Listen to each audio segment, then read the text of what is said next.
Hi friends, welcome to interesting facts. ఈరోజు మనం తెలుసుకోబోతున్నది 7వ శక్తిపీఠమైన కొల్హాపూర్ మహాలక్ష్మి ఆలయం గురించి తెలుసుకుందాం రండి. శ్రీ మహాలక్ష్మి దేవాలయం భారతదేశంలోని మహారాష్ట్ర రాష్ట్రానికి చెందిన కొల్హాపూర్లోని ఒక శక్తిపీఠం.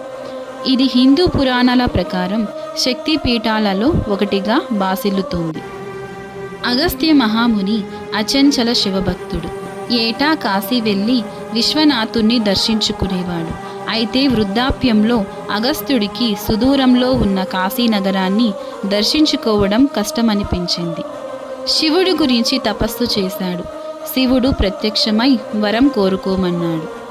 అగస్త్యుడు తాను వయోభారంతో ఏటా కాశీలో ఉన్న విశ్వనాథుణ్ణి దర్శించుకోలేకపోతున్నానని కాశీకి ప్రత్యామ్నాయంగా తనకో క్షేత్రాన్ని చూపిస్తే అక్కడే తాను శివుణ్ణి దర్శిస్తానని కోరాడు. కాశీతో సమానమైన ప్రాశస్త్యం గల నగరం కొల్హాపూర్ అని, అక్కడ శ్రీ మహాలక్ష్మి అమ్మవారు కొలువై ఉన్న క్షేత్ర దర్శనం తనను కాశీలో దర్శించుకున్నంత పుణ్యఫలమిస్తుందని చెప్పాడట.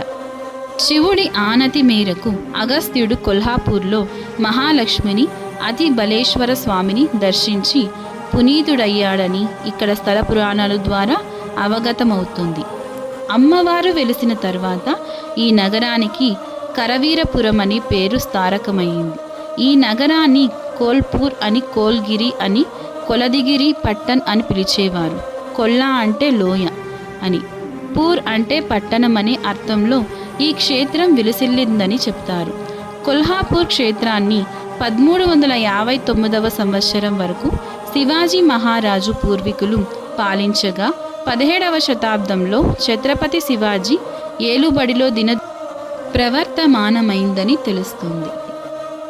ఆ సమయంలో శివాజీ మహారాజ్ గారి గురువుగారైన సమర్థ రామదాసు గారు మరాఠా సామ్రాజ్య రక్షణ కొరకు ఒక ప్రత్యేకమైన క్రతువు జరిపించి శ్రీచక్ర యంత్ర నిర్మితమైన 8 మహాలక్ష్మి ముద్ర నాణాలను ఛత్రపతి శివాజీ మహారాజ్ గారి అష్టప్రధాన మండలికి ఒక్కొక్కరికి ఒక్కొక్క నాణాన్ని అందించి జాగ్రత్తగా వీటిని కాపాడుకోమని, ఇవి ఎవరి వద్ద ఉంటే వారికి రాజయోగం కలుగుతుందని అని, ఒకవేళ వీటిని చేజార్చుకున్నట్లయితే మరాఠీ సామ్రాజ్యం మొత్తం భవిష్యత్తులో కష్టాల పాలవుతుందని ఛత్రపతి శివాజీ మహారాజ్ గారికి వారి అష్టప్రధాన మండలికి హెచ్చరించడం జరిగింది. ప్రళయకాలంలో పరమశివుడు తన త్రిశూలంతో కాశీ నగరాన్ని ఎత్తి రక్షించగా నీటిలో మునిగిపోయిన ఈ క్షేత్రాన్ని మహాలక్ష్మి అమ్మవారు తన కరములతో పైకి ఎత్తినందువల్ల ఈ క్షేత్రానికి కరవీర క్షేత్రం అని పేరు వచ్చిందని చెబుతారు. ఈ క్షేత్రంలో మహాలక్ష్మి అధిష్టాన దేవత కాగా, శివుడు నీరుగా, విష్ణువు రాయిగా, మహర్షులు ఇసుకగా, దేవతలు చెట్లుగా, 3.5 కోట్ల తీర్థాలు సూర్యగ్రహణం రోజున ఇక్కడ కొలువై ఉంటారని, అందుకే సూర్యగ్రహణం రోజున ఈ క్షేత్రంలో స్నానాలు చేస్తే పంచమహాపాతకాలు సైతం ప్రక్షాళమవుతాయంటారు. కొల్హాపూర్ దురదృష్టవశాత్తు ఛత్రపతి శివాజీ గారి మరణాంతరం అవన్నీ కూడా కనుమరుగయ్యాయి. క్షేత్రాన్ని కరవీర నగరమని, ఇక్కడ కొలువై ఉన్న మహాలక్ష్మి అమ్మవారిని కరవీర మహాలక్ష్మి అని స్తుతిస్తారని పద్మస్కంద, దేవీ భాగవతాలు ప్రస్తావించాయి. శిలాహర కుటుంబం రాష్ట్రకూట సామ్రాజ్యం పతనమైన సమయంలో కొల్హాపూర్లో ఒక రాజవంశాన్ని స్థాపించింది. వారు తమ కుటుంబ దేవత అంబాబాయి ఆశీర్వాదం పొందినట్లు వారు తమ రాగి ఫలకంలో పేర్కొన్నారు. కొంకణ్ ఉత్తర శాఖకు చెందిన వారి బంధువులు మాదిరిగానే కొల్హాపూర్లోని శిలాహారాలు కూడా జైన పండితుడైన విద్యాధర జీమూతవాహుడికి వంశానికి చెందిన వారి పేర్కొన్నారు. తమ బ్యానరుపై బంగారు గరుడను ప్రదర్శించారు. శిలాహారాలు ఉపయోగించే అనేక బిరుదులలో ఒకటి తగరపు రావ రాధీశ్వరుడు. 940 నుండి 1212 వరకు కొల్హాపూర్ శిలాహార రాజవంశపు అధికార కేంద్రంగా ఉంది.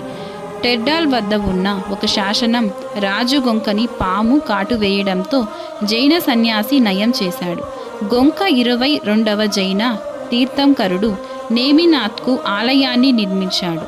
ఆ కాలం నుండి కొల్హాపూర్ చుట్టుపక్కల ఉన్న జైన దేవాలయాలకు గొంకజినాలయ అని పిలుస్తారు. భోజపానలలో మాగనంది అనే ఆధ్యాత్మిక మార్గదర్శి రూపనారాయణ జైన దేవాలయం వద్ద ఒక మతపరమైన సంస్థను స్థాపించాడు. మాగనందిని సిద్ధాంత చక్రవర్తి అని కూడా పిలుస్తారు. భోజ తర్వాత వచ్చిన గండారిదిత్య వంటి శిలాహార రాజవంశానికి చెందిన రాజులు మాగనంది శిష్యులు. కొల్హాపూర్ పశ్చిమ చాళుక్య సామ్రాజ్యానికి, చోళ సామ్రాజ్యానికి చెందిన రాజాదిరాజ చోళుడు అతని తమ్ముడు రాజేంద్ర చోళుడుల మధ్య తీవ్రమైన ఘర్షణ జరిగింది. ప్రదేశం కొప్పం యుద్ధం తర్వాత విజేత అయిన రాజేంద్ర చోళ కొల్హాపూర్కు వెళ్ళి జయస్తంభాన్ని ప్రతిష్ఠించాడు. మధ్య కొల్హాపూర్లోని కిద్రాపూర్లో శివుని కోపేశ్వరాలయాన్ని శిలాహార రాజులు గండారాదిత్య, విజయాదిత్య భోజలు నిర్మించారు. మా వీడియోస్ కనుక మీకు నచ్చినట్లయితే ప్లీజ్ సబ్స్క్రైబ్ చేసుకోండి. See you on next video.